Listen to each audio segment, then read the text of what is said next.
Bismillahirrahmanirrahim. Assalamualaikum warahmatullahi wabarakatuh.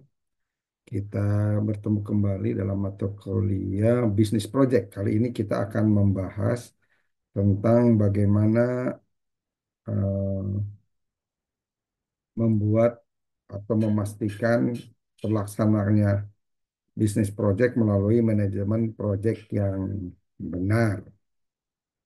Oke.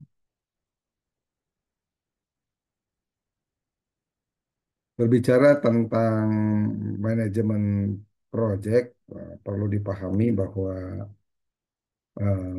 pembelajaran tentang manajemen proyek ini menyangkut tentang pemahaman definisi, termasuk ruang lingkup manajemen proyek, lalu mengetahui tahapan dalam manajemen proyek, dan membahas tentang berbagai metodologi manajemen proyek, baik itu waterflow, agile maupun scrum, ya. Dan selanjutnya mampu mengidentifikasi resiko dan solusi dalam proyek itu sendiri. Manajemen proyek menurut para ahli dipahami sebagai penerapan pengetahuan, keterampilan, alat, dan teknik dalam kegiatan proyek untuk memenuhi persyaratan proyek itu. Itu pendapat PMI, yaitu Project Management Institute. Ini fokusnya tentang pendekatan standar global berbasis proses dan praktek terbaik. Lalu Harold Kerzner menyebutkan bahwa manajemen proyek merupakan perencanaan, pengorganisasian, pengarahan, dan pengendalian sumber daya untuk mencapai tujuan jangka pendek yang telah ditetapkan. Ini fokusnya adalah fungsi manajerial klasik, ya. Ada planning, organizing, directing, dan controlling. Selanjutnya James Lewis eh, berbicara tentang manajemen proyek yang dipahami sebagai proses mengelola, mengkoordinasikan, memonitoring berbagai tugas yang memiliki tujuan spesifik, tentunya dengan batasan waktu, anggaran, dan sumber daya. Fokusnya pada tiga hal utama atau triple constraints, yaitu fokus waktu, fokus biaya, dan ruang lingkup. Pendapat lainnya, Rory Burke ini menyebutkan bahwa manajemen proyek merupakan disiplin ilmu yang memadukan sumber daya, baik manusia, material, maupun teknologi. Tentunya untuk menyelesaikan tugas unik dalam batas waktu dan anggaran tertentu. Fokusnya integrasi seluruh sumber daya dari multidisiplin. Yang kelima, International Project Management Association ini menyebutkan bahwa manajemen project merupakan kompetensi untuk memimpin tim, mengelola resiko, dan memberikan hasil yang memenuhi ekspektasi stakeholder. Fokusnya pada kepemimpinan dan manajemen stakeholder. Lalu David menyebutkan bahwa manajemen project merupakan seni mengarahkan, mengorganisasikan sumber daya manusia dan material sepanjang siklus hidup proyek itu sendiri dengan metode modern untuk mencapai tujuan. Fokusnya pada seni dan sains untuk pengelolaan proyek. Yang terakhir, standar internasional ISO 21500 tahun 2021 menyebutkan bahwa manajemen proyek merupakan penerapan sistemik, ya, untuk inisiasi, perencanaan, eksekusi, pemantauan, dan penutupan proyek. Ini merupakan standar internasional berbasis proses. Jadi dipahami bahwa manajemen proyek merupakan proses perencanaan, pengorganisasian, dan pengelolaan sumber daya untuk mencapai tujuan proyek secara efektif dan efisien, ya, dengan karakteristik berbatas waktu, unik, dan tentunya multidisiplin. Mengapa manajemen proyek ini sangat penting? Karena dengan manajemen proyek ini kita akan mampu mengurangi risiko kegagalan, memastikan fungsi alokasi dari berbagai sumber daya secara optimal, dan meningkatkan kolaborasi tim. Ya, misalkan ini contoh kasus proyek IT, proyek konstruksi maupun event organizer. Kita lihat karakteristik proyek. Ya, tadi disebutkan temporer, memiliki batas waktu, ya, kapan mulainya dan kapan selesainya. Unik, Tentunya ada tujuan spesifikasi yang berbeda dari aktivitas rutinitas operasional secara umum. Lalu multidisiplin melibatkan berbagai tim dan keahlian yang semuanya untuk memastikan tercapainya tujuan proyek itu sendiri. Contoh proyek pembangunan gedung, pengembangan software atau event organization atau conference seperti juga konser dan lain-lain. Selanjutnya kita lihat 5 tahapan manajemen project. Ya, di sini terkait dengan PMBOK. Ya, nanti dijelaskan PMBOK itu apa. Nah, 5 tahapan itu diawali dengan inisiasi. Ya, tentunya menginisiasi sebuah proyek harus harus jelas, ya, harus menjadi tujuan dari proyek itu sendiri. Lalu perencanaan, eksekusi, pemantauan dan pengendalian dan penutupan. Dalam hal inisiasi tentunya dipahami sebagai definisi proyek dan visibilitas. Apakah layak untuk dilaksanakan, dirancang, dan dioptimalisasikan dalam penyelesaiannya. Lalu dalam perencanaan menyangkut perencanaan jadwal anggaran dan resiko. Dalam hal eksekusi harus ada kejelasan implementasi tugas, lalu pemantauan dan pengendalian, memastikan tracking progres masing-masing tahapan, dan diakhiri dengan penutupan berupa evaluasi dan serah terima proyek. Tadi disebutkan bahwa ada konsep PMBOK, yaitu Project Management Body of Knowledge. Di sini merupakan pola yang terstruktur untuk praktek yang terbaik dalam industri. Ya, secara lengkap kita dapat lihat bagaimana pembahasan tentang Project Management Body of Knowledge. Ya. Yang pertama dari inisiasi, ya, menentukan kelayakan dan tujuan proyek itu sendiri. Aktivitasnya adalah mengidentifikasi kebutuhan bisnis, melakukan analisis visibilitas, ya, kesesuaian antara teknis, teknikal, resiko maupun finansial. Lalu juga pembuatan project charter yang di dalamnya menggambarkan tujuan project, stakeholder kunci, anggaran awal, dan project manager yang akan ditunjuk. Misalkan contohnya di sini project pembangunan rumah sakit. Bisnis case-nya adalah pembutuhan fasilitas kesehatan di daerah tertentu. Dengan visibility study, analisis dampak lingkungan, dan ketersediaan dana terkait penyelesaian project ini. Dari inisiasi ini kita akan lihat apa keuntungan atau apa terkait dengan eh, langkah selanjutnya, yaitu dengan memastikan perencanaan terbuat dengan benar. Hal ini untuk membuat peta jalan atau roadmap guna mencapai tujuan proyek ini.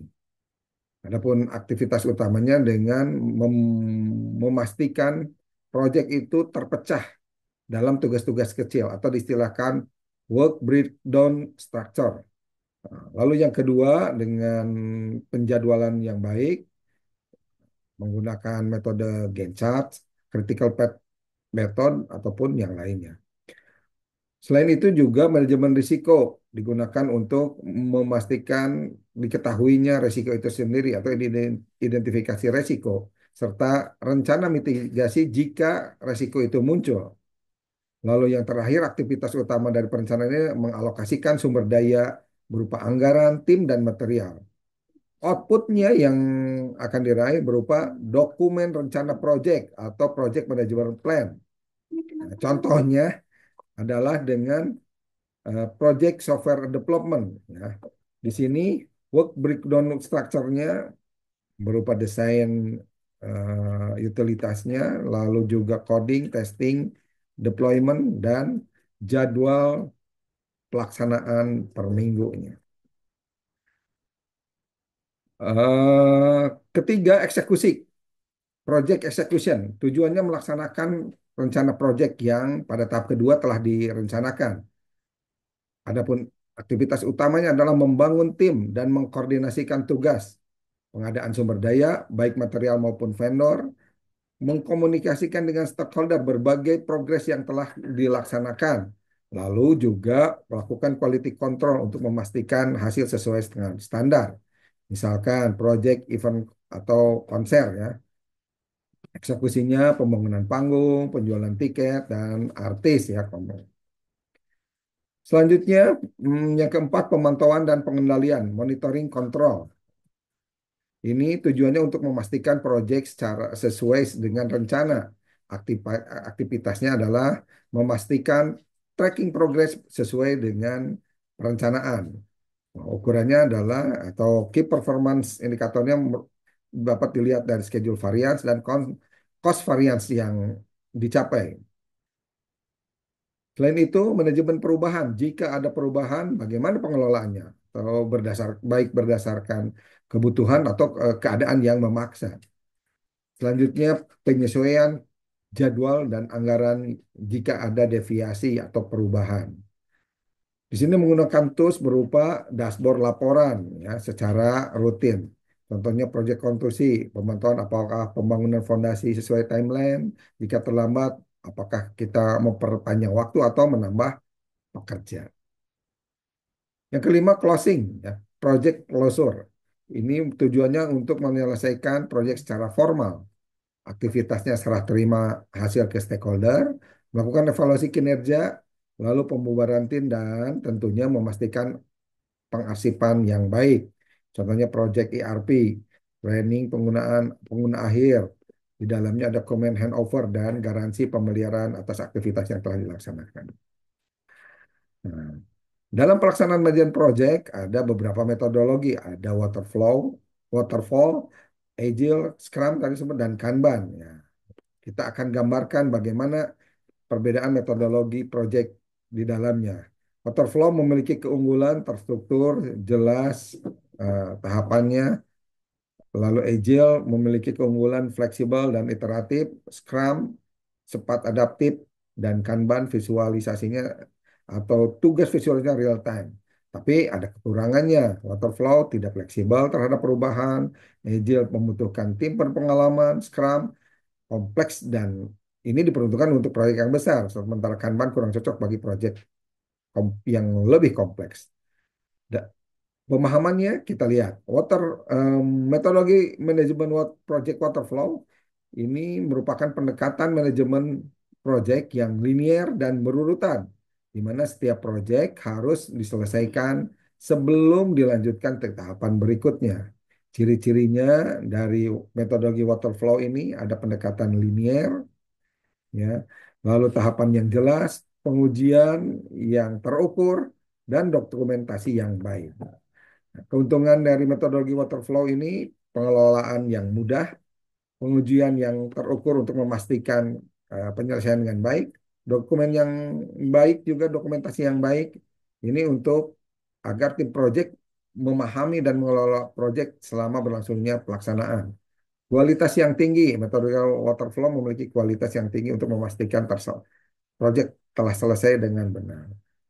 Di sisi kelemahannya, ya tentunya ada kelebihan dan kelemahannya, ada keterbatasan fleksibilitas, ada risiko yang tinggi dan waktu yang cukup lama.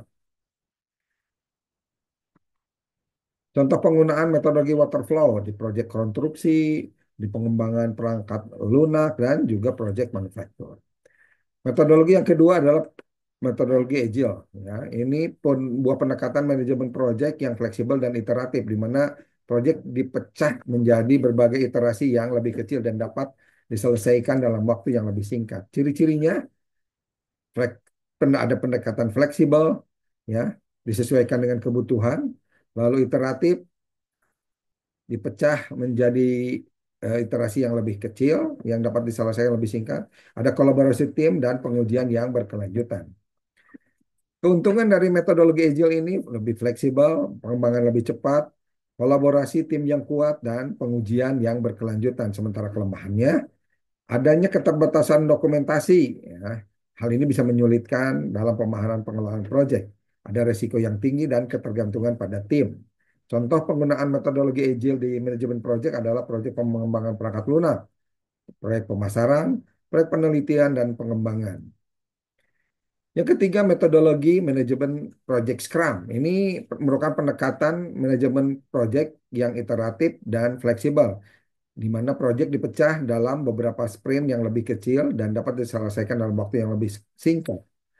Ciri-ciri dari metodologi Scrum ini ada pendekatan iteratif, ya tadi ya dipecah dalam beberapa sprint yang lebih kecil yang dapat dikerjakan lebih singkat. Ada fleksibilitas, ada kolaborasi tim dan pengujian yang berkelanjutan.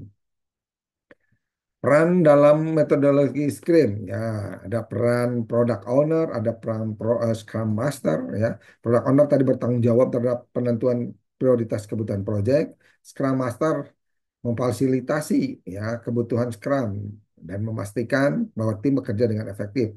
Ada juga peran development team ya yang bertanggung jawab untuk mengembangkan produk dan menyelesaikan tugas-tugas yang berbeda. Keuntungannya dari metodologi Scrum ini fleksibilitas, lalu pengembangan yang cepat, lalu kolaborasi tim yang kuat dan pengujian yang berkelanjutan. Adapun kelemahannya ada keterbatasan dokumentasi, resiko yang tinggi, ketergantungan pada tim. Contoh penggunaan metodologi Scrum di pengembangan perangkat lunak, proyek pemasaran, dan juga biasanya proyek penelitian dan pengembangan. Yang terakhir, metodologi manajemen proyek Kanban. Ini pendekatan manajemen proyek yang visual dan fleksibel, di mana proyek dipecah dalam beberapa tugas yang lebih kecil dan dapat diselesaikan dalam waktu singkat. Ciri-ciri metodologi Kanban ini pendekatan visualnya eh, bisa diwakili oleh kartu atau diagram yang menunjukkan status tugas. Fleksibilitasnya dapat disesuaikan dengan perubahan kebutuhan dan prioritas. Sementara pengembangan yang berkelanjutan, eh, di mana tugas baru dapat ditambahkan jika diselesaikan dengan cara terus-menerus. Lalu dalam kolaborasi tim, metodologi Kanban ini memiliki kolaborasi yang kuat. Nah, semua anggota dalam tim bekerja sama untuk mencapai tujuan proyek. Secara prinsip, metode Kanban menganut prinsip-prinsip visualisasi, pembatasan eh, WIP yang merupakan proses pelaksanaan secara efisien dan efektif untuk mengurangi kelebihan beban, lalu pengelolaan aliran dan pengembangan yang berkelanjutan. Keuntungan dari metodologi Kanban ini fleksibel, pengembangan yang berkelanjutan, kolaborasi tim yang kuat, dan pengurangan waktu tunggu. Nah, metodologi Kanban dapat mengurangi pengurangan waktu tunggu dan meningkatkan efisiensi proyek. Adapun kelemahan dari metodologi Kanban ini ada keterbatasan dokumentasi, resiko yang tinggi, ketergantungan pada tim. Nah, ini akan menyulitkan jika tim tidak memiliki kemampuan yang cukup. Contoh penggunaan metode Kanban dalam pengembangan proyek perangkat lunak, proyek pemasaran, dan proyek penelitian dan pengembangan. Jadi pada kesimpulannya manajemen proyek ini juga harus memperhatikan manajemen risikonya. Pertama dengan mengidentifikasi risikonya, baik itu misalkan dalam keterlambatan atau adanya anggaran yang membengkak. Perhatikan juga analisis dari dampak atau resiko yang terjadi, sehingga kita akan melakukan mitigasi resiko agar rencana bisa dilaksanakan. Kalaupun tidak, kita harus memiliki rencana cadangan. Nah, demikian pembahasan kita tentang manajemen proyek. Mudah-mudahan bermanfaat. Kita akan bertemu lagi di pertemuan selanjutnya. Terima kasih. Assalamualaikum warahmatullahi wabarakatuh.